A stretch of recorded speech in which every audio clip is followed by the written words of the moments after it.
শ্রাবণ মাসের সোমবারে শিবের মাথায় একটি বেলপাতা দিয়ে বলুন এই মন্ত্রটি।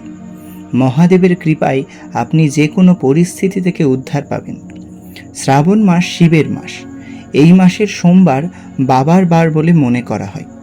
বহু ভক্ত বাবার মাথায় জল ঢেলে পুণ্য অর্জন করেন। জল ঢালার পাশাপাশি একটি বেলপাতা নিয়ে এই মন্ত্র বলে বাবার মাথায় দিলে তাকে স্বয়ং মহাদেব উদ্ধার করবেন।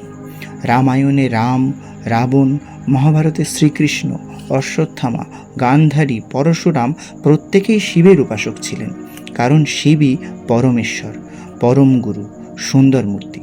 তিনি ভক্তের ত্রাতা।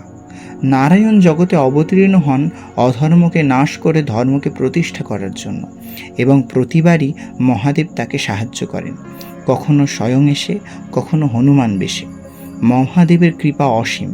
এজন্য রাম, পরশুরাম, শ্রীকৃষ্ণ সহ নারায়ণের প্রত্যেক অবতারই শিবের উপাসক।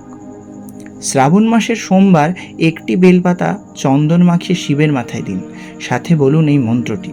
মহাদেবের কৃপায় আপনি যে কোনো পরিস্থিতি থেকে উদ্ধার পাবেন।